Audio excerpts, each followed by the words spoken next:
ठीक है, कोई घबराहट नहीं है। आपसे सवालात का सिलसिला इस तरह से होगा कि पहले मैं 5 सवालात करूंगा आपसे, ठीक है, जजेस साहिबान भी 5 सवालात मैं आपसे करूंगा, हर सवाल के 10 नंबर है और वो आपने जवाब देने हैं। सही जवाब पर आपको 10 नंबर मिलेंगे, गलत जवाब पर आपका कोई नंबर कटेगा नहीं, लेकिन नंबर नहीं मिलेंगे। उसके बाद अगला राउंड जो है वो रैपिड फायर का है। तरफ अपने पास स्टॉप वॉच रेडी करके रख लीजिएगा। रैपिड फायर हम सिर्फ 15 सेकंड का करेंगे आपके लिए। स्टॉप वॉच होगी तो आप 15 सेकंड वो दे सकेंगे ना मोबाइल में। तो 15 सेकंड सिर्फ आपको इसलिए देते हैं कि हमने आपकी शार्पनेस चेक करनी है कि आपका माइंड कितना एक्टिव चल रहा है और आपने कैसी अच्छी तैयारी की हुई और आपको सवालात के जवाब कैसे आ रहे हैं। तो 15 सेकंड्स में सिर्फ हम रैपिड फायर करेंगे सर इनसे। आपने जैसे ही स्टार्ट करेंगे और 15 से बेल करेंगे तो मैं स्टार्ट करूंगा, बेल करेंगे तो मैं खामोश हो जाऊंगा, ठीक है सर। रैपिड फायर में आप टाइम देखेंगे और सर्व सीम जो है वो मार्किंग करेंगे। मेरी बात सुन लीजिए आप। मार्किंग इस अंदाज में होगी कि जो सही जवाब पर 5 नंबर दिए जाएंगे और गलत जवाब पर -5 होंगे, ठीक है। जब ये सही जवाब दें तो मैं बताऊंगा कि जवाब सही है तो आपने सही टिक कर देना है और जो जवाब ये गलत दें तो आपने क्रॉस टिक कर देना। बाद में कैलकुलेशन कर लें कि ये कितने बच्चे ने कितने सही जवाब और कितने गलत जवाब दिए, ठीक है बेटा। आप अपना नाम बताएं, माइक उठाएं ज़रा और ये एनवलप मुझे दें, अपना अबू बकर एनवलप ला के दें इनसे मुझे, और अपना माइक लें और मुझे बताएं आपका नाम क्या है। मोहम्मद शुजा खान। मोहम्मद शुजा खान। आपका क्या नाम है बेटा? असदुल्ला। असदुल्ला, वाह भाई वाह। आप हैं यूए फाउंडेशन स्कूल से। क्लैपिंग करें जी यूए फाउंडेशन स्कूल के लिए। 5 सवालात में से जो पहला सवाल आपके पास अभी आ रहा है, बड़ी तसल्ली से ये बेटा ले लें इनसे आप, अबू बकर ये सारे इनसे ले लें और वहां पर रख दें। पहला क्वेश्चन जो बेटा आपके पास आ रहा है वो ये है कि क्योंकि ये नेशनल और इस्लामिक हीरोज पर मबनी क्विज का सेगमेंट है, इसमें नेशनल हीरोज पर भी बात आएगी और इस्लामिक हीरोज पर भी आएगी और इस महीने में जो शख्सियात हैं उनसे रिलेटेड सवाल आएंगे। तो पहला सवाल है, सिंध को बाबुल इस्लाम क्यों कहा जाता है? बड़ा आसान सवाल आ गया आपकी किस्मत। सिंध को बाबुल इस्लाम क्यों कहा जाता है? क्योंकि मुसलमान सिंध के रास्ते से ही हिंदुस्तान में दाखिल हुए थे। मुसलमान सिंध के रास्ते से हिंदुस्तान में सबसे पहले दाखिल हुए थे। क्लैपिंग करें इनके लिए। तो इनको 10 नंबर। पहला सवाल बिल्कुल दुरुस्त है। दूसरा सवाल बेटा आपका, अल्लामा इकबाल ने बदर में उतरने वाले फरिश्तों के तनाजुर में मुसलमानों को क्या पैगाम दिया? जब गज़वा बदर हुई थी तो मुसलमान उसमें बहुत कम तादाद में थे और आए थे लड़ने के लिए बड़ी तादाद के कुफ्फार से, तो वो बड़े जज्बे और हौसले के साथ बड़े बेहतरीन मुजाहिदीन थे। तो अल्लामा इकबाल ने बाद में उनको किस तनाजुर में लिया? कुछ शेर कहा, उनके बारे में क्या बात की? अल्लामा इकबाल ने फरमाया, फिजाए बदर पैदा कर फरिश्ते तेरी नुसरत को, फिदा उतर सकते हैं अब भी गिरदों से कतार अंदर कतार अब भी। फिजाए बदर पैदा कर फरिश्ते अब भी तेरी नुसरत को, उतर सकते हैं गुर्दों से कतार अंदर कतार। क्लैपिंग जी इनके लिए, बेहतरीन। ग़ज़वा बदर एक ऐसा वाक़या था कि जिसमें मुसलमान बहुत कम थे, बड़ी थोड़ी तादाद में थे और कुफ़ार बड़ी तादाद में थे, लेकिन मुसलमानों का जज्बा ईमानी इतना सख्त था, इतना ज़बरदस्त और इतना बेहतरीन था कि वो अल्लाह की रज़ा पर भरोसा करते हुए और नबी अलैहिस्सलाम पर अपनी जानें निछावर करते हुए अपना सब कुछ छोड़कर ग़ज़वा बदर में कूद पड़े थे। और फिर उनके लिए अल्लाह ताला ने आसमानों से उनकी मदद और नुसरत के लिए नबी अलैहिस्सलाम की दुआ पर फरिश्ते नाजिल किए थे और उन फरिश्तों ने मुसलमानों की मदद की थी। ग़ज़वा बदर की इस्लाम के अंदर, इस्लामी जिद्दोजहद के अंदर बहुत बड़ी अहमियत है। क्लैपिंग करें सारे। इनके जज्बात इनको मोटिवेट करते रहें, ये ताकि इनको पता लगे कि हमारे दोस्त हमारे साथी हमारे साथ बैठे हैं। सब क्लैपिंग नहीं करें, पता तो चले सब क्लैपिंग करें, सब डरे नहीं। ऐसे क्लैपिंग होती है, ऐसे क्लैपिंग होती है, ठीक है, थोड़ा सा एनर्जी के साथ। अच्छा बेटा, तीसरा सवाल है आपका, दोनों जवाब आपके दुरुस्त हो गया। तो फातिमा रज़ी अल्लाह अन्हा की तारीफ में कहे गए आयशा रज़ी अल्लाह तआला अन्हा के अल्फाज नकल करें कि हज़रत आयशा रज़ी अल्लाह तआला अन्हा ने हज़रत फातिमा रज़ी अल्लाह अन्हा के बारे में बहुत सारी बातों में से तो एक जो आप जिक्र करें कि तारीफ़ की हज़रत फातिमा रज़ी अल्लाह अन्हा किस हवाले से, किस अंदाज में की, उधर आप बताएं।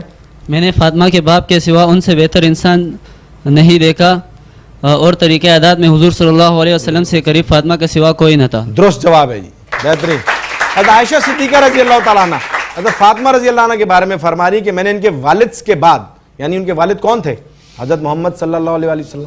हज़रत मोहम्मद सल्लल्लाहु अलैहि वसल्लम के बाद उनसे बेहतर इंसान हज़रत आयशा फरमा रही कि मैंने फातिमा से बेहतर इंसान नहीं देखा। और तरीक़ा आदाद में हज़रत फातिमा रज़ी अल्लाह तआला अन्हा नबी अलैहिस्सलाम के बहुत ज़्यादा करीब थी। आप अलैहिस्सलाम से बहुत जैसे मोहब्बत, ज़ाहिरी मोहब्बत थी, वैसे रूहानी मोहब्बत भी थी। और फातिमा रज़ी अल्लाह अन्हा का नाम तो वैसे ही हम आते ही हमारे दिलों में एक बहुत ज़्यादा ठंडक और बड़ा प्यार और जज्बा अकीदत कूद पड़ता है। तो आपकी क्लैपिंग बताएंगी कि मुझे ये इस जवाब के ऊपर आपको कितना अच्छा महसूस हुआ।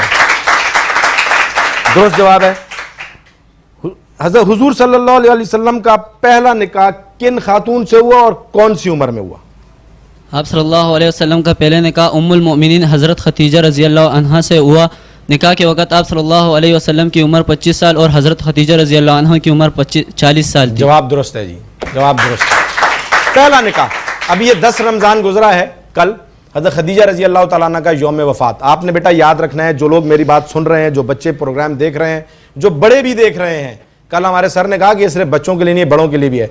आपने याद रखना है, ये हीरोज़ हैं, ये रोल मॉडल्स हैं, इनको फॉलो करना है, इनको देखकर जिंदगी गुजारनी है। तो हमें यह पता होना चाहिए कि हज़रत खदीजा रज़ी अल्लाह तआला अन्हा की जिंदगी के बारे में और उनके मामलात के हमें हालात का पता होना चाहिए, ना कि आजकल के आप आपसे पूछें जी कौन से हीरो और कौन सी मूवीज और कौन से वो हमारे हीरोज नहीं हैं। हमारे हीरोज ये हैं। तो खदीजा रज़ी अल्लाह अन्हा का कल 10 रमज़ान को यौम वफ़ात था और खदीजा रज़ी अल्लाह तआला अन्हा पहली खातून है जिनसे नबी अलैहिस्सलाम ने निकाह फरमाया था। बेहतरीन क्लैपिंग होनी चाहिए। ये जवाब भी इनका दुरुस्त है। ये था इस्लामिक हीरोज़ के हवाले से कुछ सवाल थे। अब मैं आपसे नेशनल हीरोज़ के हवाले से कुछ सवाल की तरफ आता हूँ कि हवालदार लालक जान का यौम शहादत क्या है।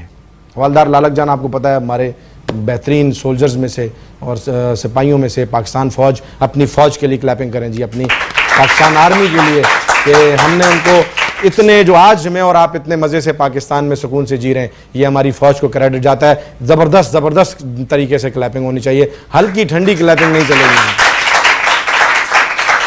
जी। बेटा हवालदार लालक जान का यौम शहादत क्या है? 7 जुलाई 1999। 7 जुलाई 1999 क्लैपिंग। कारगिल की वॉर में ये शहीद हुए थे। कारगिल की जो वॉर हुई थी उसमें ये शहीद हुए थे हवालदार लालक जान। 5 के 5 जवाबात आपके बिल्कुल दुरुस्त हैं बेटा। बहुत ज़बरदस्त खेल आप मुकाबला कर रहे हैं, खेल रहे हैं। बाकी सारी टीम्स भी हौसला रखें और खातिर जमा रखें। ये तो पहली टीम थी, इन्होंने बड़ा अच्छा खेला। अब आपकी तरफ भी आएंगे, लेकिन पहले बेटा रैपिड फायर। सर आप स्टॉप वॉच 15 सेकंड का ये टोटल सेगमेंट है। आप जब बेल बजाएंगे तो मैं शुरू करूँगा, जब आप बेल बजाएंगे मैं ख़त्म कर दूँगा।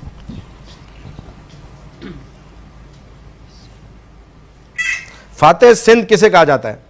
मोहम्मद बिन कासिम को। दुरुस्त। सिंध पर हमले के वक्त मोहम्मद बिन कासिम की उम्र क्या थी? 17 साल। दुरुस्त। इस्लाम की पहली जंग का नाम बताएं। ग़ज़वा बदर। दुरुस्त। मेजर शबीर शरीफ ने फौज में शमूलियत किस ओहदे से इख्तियार की? Commissioner officer. दुरुस्त। हवालदार लालक जान कब पैदा हुए? 1998 में। गलत, गलत। ये इनके सवालात हुए 1 2 3 4 5, जिसमें से एक जवाब इनका गलत हुआ, 4 जवाब इनके दुरुस्त हुए।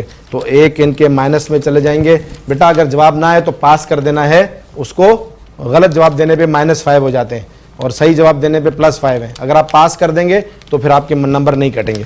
तो इनके 4 जवाबात सही हों और एक जवाब गलत हुआ है। ठीक है सर, 15 सेकंड का टाइम बड़ा मैनेज करना है, नोट करना है, ये आगे पीछे ना हो ताकि सब बच्चों के साथ बराबर रहे, कोई मामला गलत ना हो। भाई आपकी क्लैपिंग रहेगी तो देखें इनके हौसले बुलंद रहेंगे। जी अबू बकर ये ले लें बेटा आप। और सर ये पहली टीम थी यूए फाउंडेशन और बड़ी मेहनत के साथ इन्होंने तैयारी करके आए थे। बहुत अच्छा खेला इन्होंने और दरअसल मकसद ये हमारे नेशनल इस्लामिक हीरोज़ की आगाही आपको देना है बेटा।